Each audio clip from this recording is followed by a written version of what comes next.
When Meghan Markle demanded the royal tiara, it wasn't just a clash of tradition. It was the final straw that drove Queen Elizabeth to deliver a scathing message to Prince Harry, one that would leave even Prince William shaken.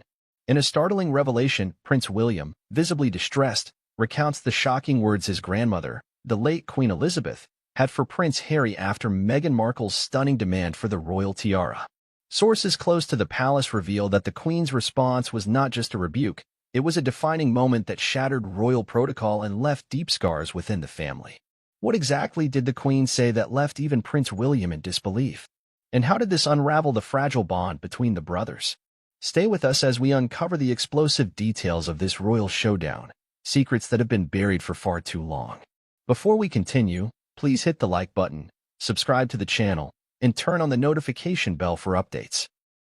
In the grand halls of Buckingham Palace, where history whispers through the ancient corridors and tradition reigns supreme, an unprecedented scandal quietly brewed, threatening to fracture the royal family from within.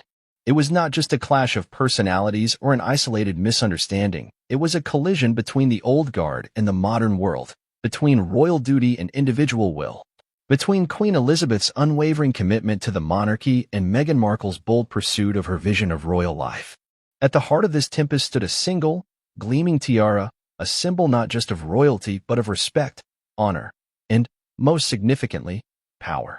The story began in the run-up to one of the most anticipated royal weddings in modern history, the marriage of Prince Harry and Meghan Markle. For months, the public's curiosity had been piqued by glimpses of wedding preparations, speculations about the guest list, and debates over Meghan's future role within the royal family. But behind the grandeur and meticulous planning lay an undercurrent of tension, one that would ultimately erupt into a controversy so shocking that even Prince William, ever the steadfast and composed future king, could not remain silent.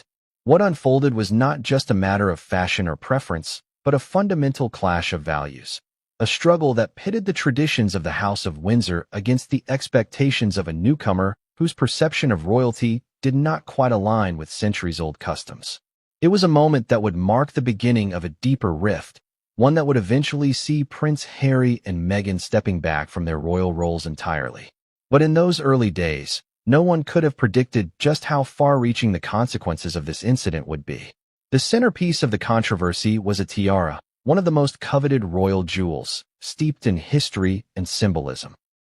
Queen Elizabeth, as the reigning monarch and the ultimate custodian of the royal family's legacy, had the final say in which tiara Meghan would wear on her wedding day. Tradition dictated that the chosen piece would not only complement the bride, but also reflect the dignity and heritage of the royal family. Yet Meghan, a woman accustomed to asserting her independence and making her own choices, had a different vision. The conflict emerged when Meghan set her sights on a particularly dazzling tiara, one that had previously adorned the heads of esteemed royal women. She envisioned it as the perfect finishing touch for her bridal ensemble, a sparkling representation of her new status as a duchess. However, royal protocol was clear. The choice of the tiara was not entirely up to the bride, but required the Queen's approval. When Meghan's request for the tiara was presented to the Queen, it was met with a polite but firm rejection. The chosen tiara, Her Majesty explained, was unsuitable for the occasion. Instead, the Queen suggested an alternative, one that, in her view, harmonized better with Meghan's gown and the spirit of the ceremony. For most royal brides, the monarch's guidance would have been a welcome affirmation.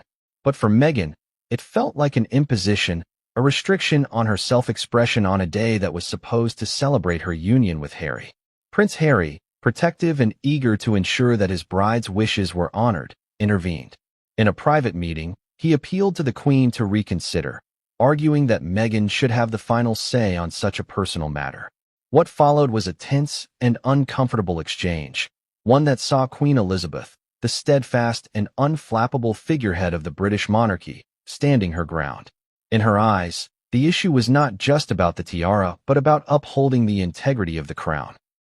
The Queen's response to Harry's insistence was, by royal standards, unusually direct.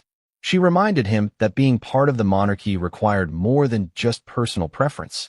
It required respect for tradition and a willingness to adapt to the established norms. For the Queen, allowing Meghan to bypass protocol in favor of personal desire was not just a minor breach, but a threat to the very structure that maintained the monarchy's dignity and public